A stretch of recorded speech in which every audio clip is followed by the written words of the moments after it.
Nama saya Yeni Apriani, Guru BK SMK Automatsuda, Kecamatan Maleber, Kabupaten Kuningan, Provinsi Jawa Barat. Saya adalah mahasiswa PPG dalam jabatan kategori 2 tahun 2022, Bimbingan dan Konseling Universitas Negeri 11 Maret.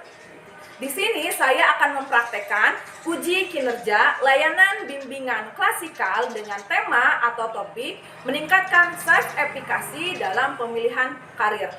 Saya mengambil kelas 12 TKJ 1. Terima kasih. Wassalamualaikum warahmatullahi wabarakatuh. Baik, bismillah. Assalamualaikum warahmatullahi wabarakatuh. Waalaikumsalam warahmatullahi wabarakatuh. Selamat pagi anak-anak. Pagi. Bagaimana nih kabar kalian semuanya? Alhamdulillah ya, kita dapat bertemu kembali dalam keadaan sehat walafiat. Oke, sebelumnya apakah sudah berdoa? Belum. Oke, alangkah baiknya ketika kita akan memulai kegiatan layanan bimbingan klasikal pada hari ini, kita berdoa terlebih dahulu. Silakan ketua kelasnya untuk memimpin doa. Oke, untuk siap. Sebelum belajar, kita berdoa. Berdoa mulai.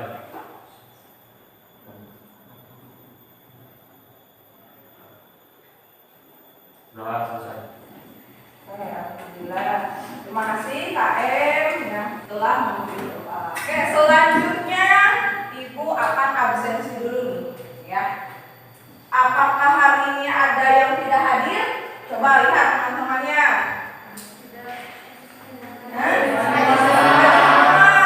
Oke, bagus. 12 TKJ hadir semua ya. Oke, semangat pagi. Semangat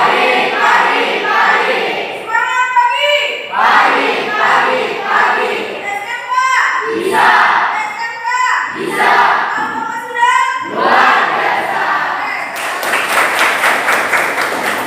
Oke, anak-anak, pada kegiatan hari ini ya, Ibu akan berikan layanan bimbingan klasikal dengan tema atau topik peningkatan self efikasi dalam pemilihan karir.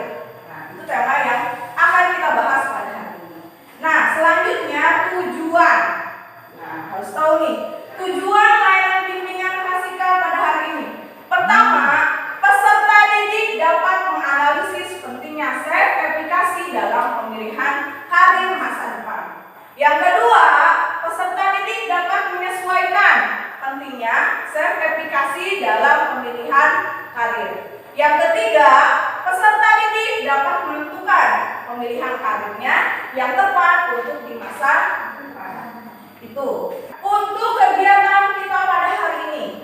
Ya, anak-anak, pertama, nanti kalian akan mengidentifikasi video. Ya, nanti Ibu tayangkan video terkait dengan permasalahan karir. Ya, identifikasikan, diskusikan. Nanti kalian dibuatkan kelompok, secara berkelompok mendiskusikan, mengidentifikasikan permasalahan yang ada di video tersebut. Nanti hasilnya kalian presentasikan dan ada sesi tanya jawab. Ya, setelah itu ya, Ibu akan berikan materinya tentang self efikasi dan karirnya, ya, dan kalian mengisi lembar kerja peserta didik terhadap rencana karir kalian ke depannya. Dan yang terakhir, nanti Ibu minta salah satu dari kalian untuk bisa menyimpulkan ya kegiatan layanan bimbingan klasikal pada hari ini. Paham? Untuk kegiatan kita pada hari ini akan berlangsung selama 1 jam pelajaran.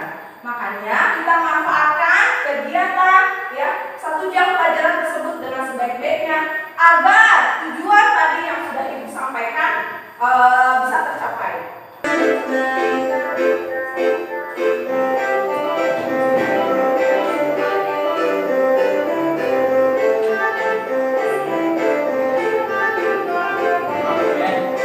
Gerakan kedua.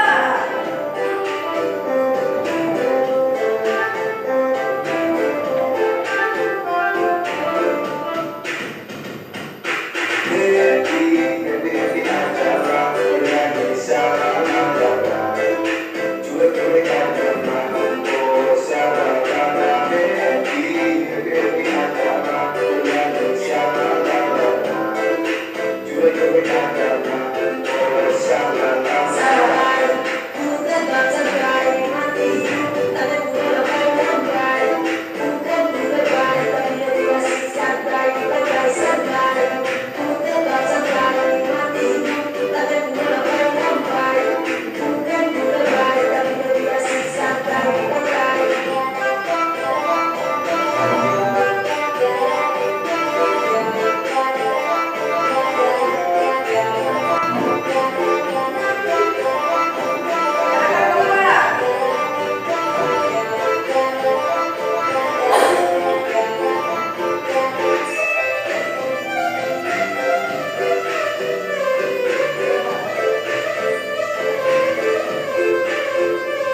Ya, ibu akan tanya lagi, ya. Atau ada lagi, ya? Ya, silakan. Kalau saya mau bekerja. Bekerja. Nah, kira-kira kamu ingin bekerja di mana? Kalau bekerja di mana itu saya juga masih bingung. Tapi setelah lulus itu saya mau bekerja. Oke, jadi intinya ingin bekerja segera. Oke, tidak apa-apa. Tadi ada yang masih bingung, tapi mungkin ada yang sudah pasti ingin kuliah. Seperti itu, ya. Sekarang ibu akan jelaskan, ya, terkait dengan sertifikasi. Nah, kita lihat anak-anak. Nah, ini, ya. Sertifikasi adalah keyakinan dan kepercayaan akan kemampuan diri sendiri untuk berhasil dalam situasi atau tujuan tertentu. Jadi intinya keyakinan diri akan kemampuan diri kalian. Seperti itu. Ya, contoh kali ini anak SMK, jurusannya teknik komputer jaringan. Kalian bisa membuat website? Bisa? Bisa. Kalian bisa menginstal komputer? Bisa. Nah, itu salah satu modal kalian, ya, untuk bisa, ya, untuk bekerja nanti. Nah, itu maksudnya sertifikasi. Jadi yakini dulu, tadi itu kemampuan kalian loh, ya. Karena SMK itu kan kebanyakannya praktek, ya. Jadi kamu punya kemampuan modal, hasil kalian, ya. Jadi tinggal keyakinan diri kalian saja, ya, terhadap kemampuan yang sudah kalian miliki selama 3 tahun ini. Seperti itu. Jadi intinya sertifikasi adalah keyakinan diri sendiri terhadap kemampuan.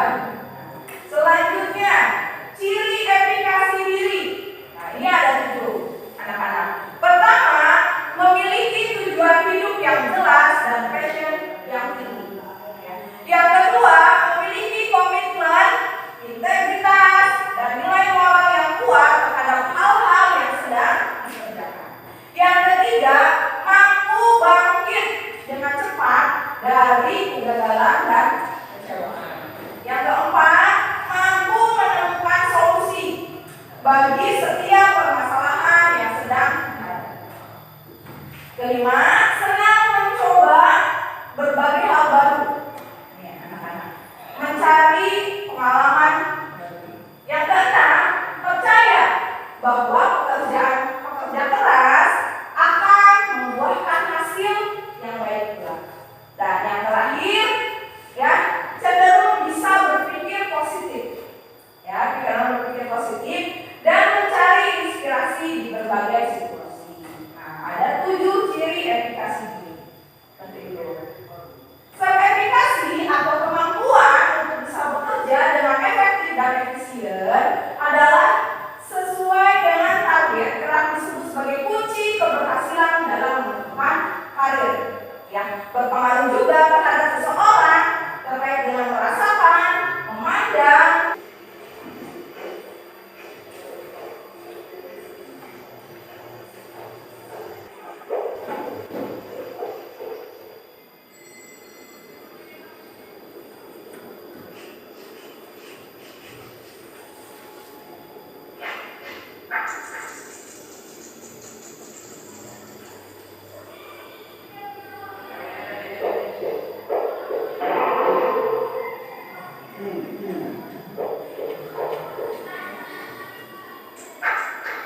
kedua, bagaimana kalian menyikapi permasalahan yang ada dalam video tersebut?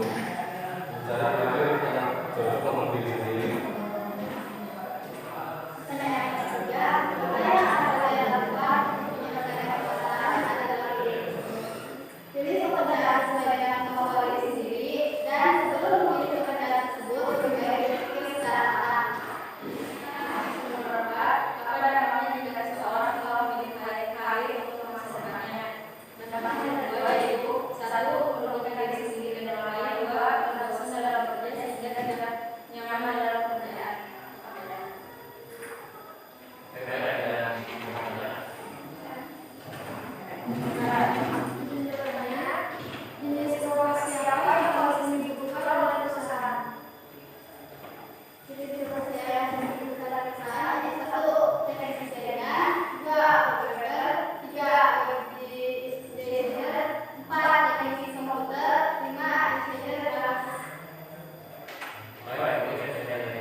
Waalaikumsalam warahmatullahi wabarakatuh. Oke.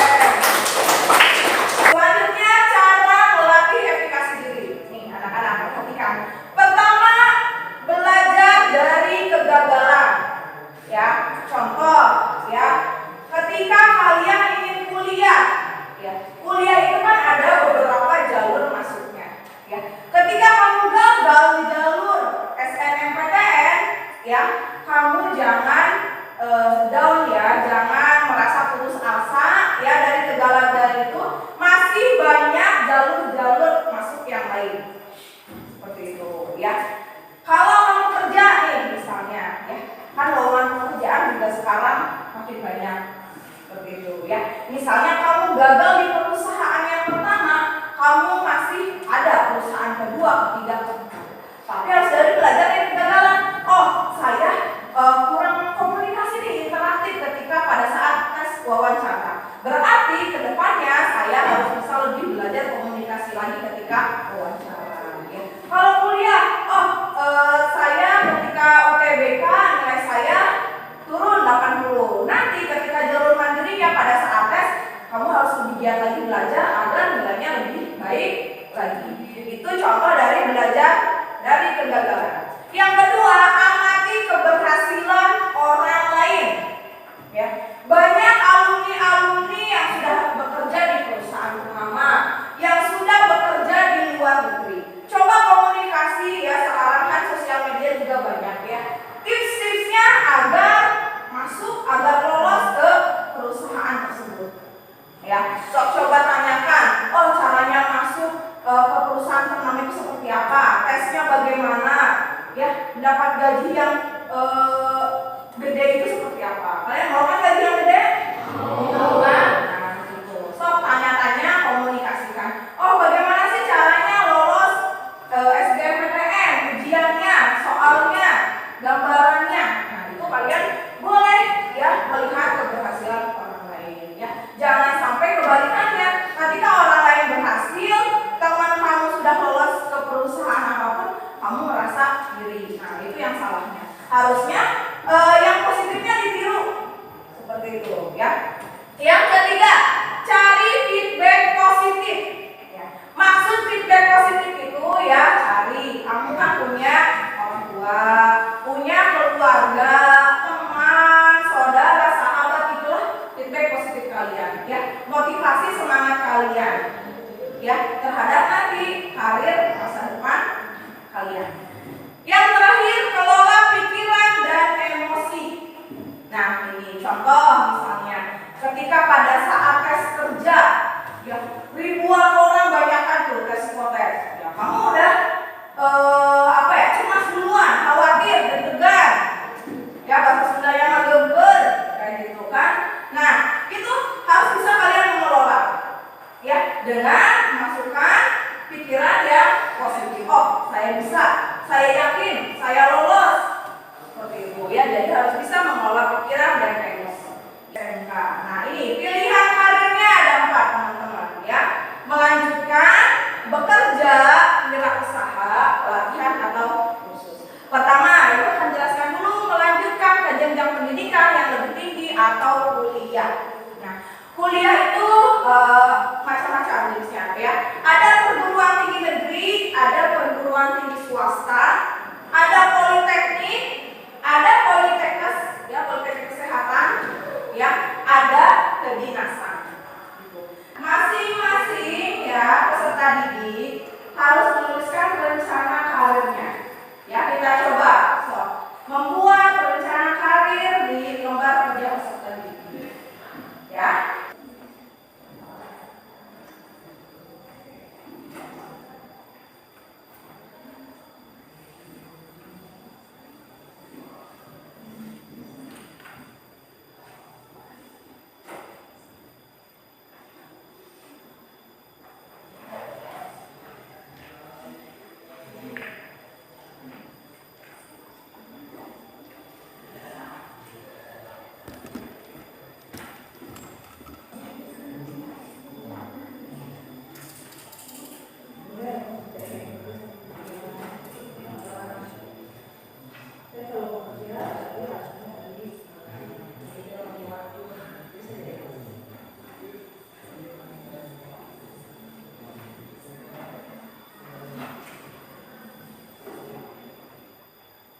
Ibu rasa kegiatan layanan bimbingan klasik kali ini Ibu cukupkan ya, karena waktu juga sudah habis.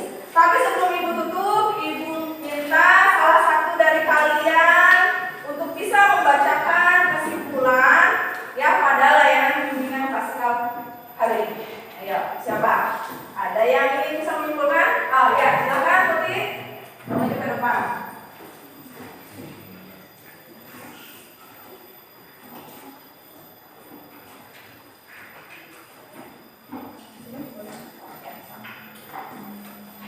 Untuk kesimpulan dari set evaluasi yaitu keyakinan dalam diri seseorang akan kemampuan yang dimiliki dalam melakukan suatu tindakan untuk mencapai suatu tujuan yang telah ditetapkan serta dapat mempengaruhi situasi dengan baik dan dapat mengatasi sebuah hambatan di dalam pemilihan karir. Kita harus yakin terlebih dahulu dengan kemampuan yang kita miliki agar sesuai dengan tujuan dan cita-cita yang akan kita capai.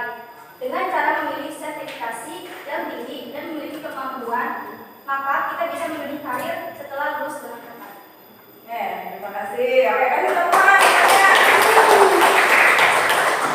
Terkait tadi ya video yang kita sama-sama identifikasi itu tentang salah memilih karir.